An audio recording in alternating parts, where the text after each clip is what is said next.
Okay, so for the cooking, I've started first with melting the chocolate over a pan of simmering water. So I don't want that water to go too hot, yeah? If you do that, you are going to, ruin the butter and the chocolate mixture will split. So simmering is very, very important.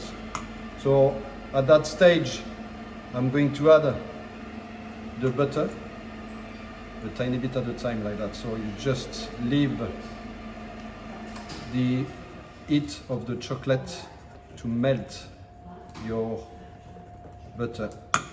So a tiny bit at a time like that until it's all incorporated. Okay, so I'm at that stage now when I'm about to finish adding the butter.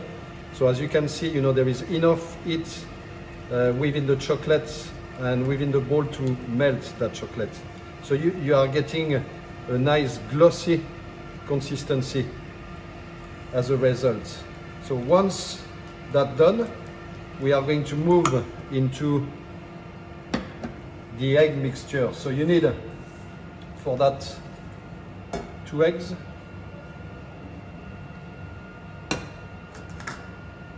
two egg yolk,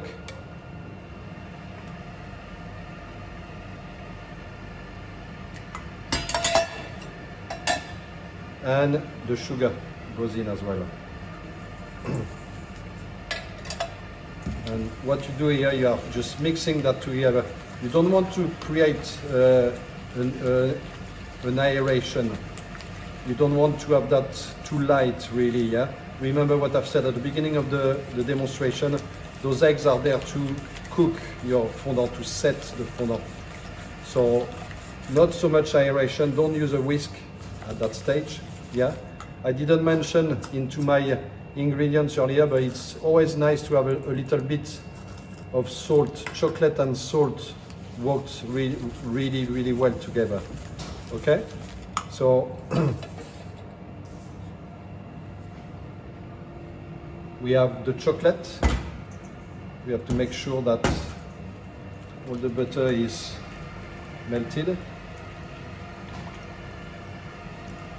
And I'm going to add the eggs as soon as I'm happy with that mixture, which is at the moment not fully ready. Okay, at that stage we have to make sure that the chocolate and butter is not too hot.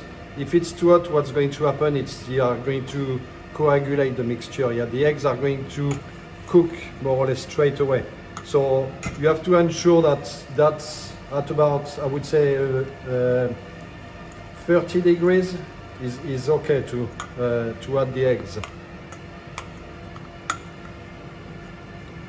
So add the eggs a tiny bit at a time.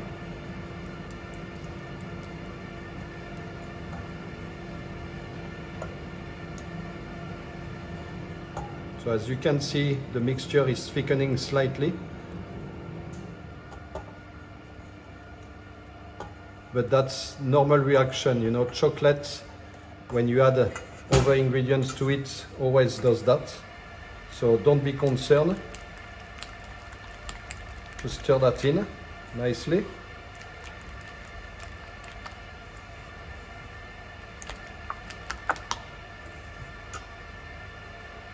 Remaining of the eggs.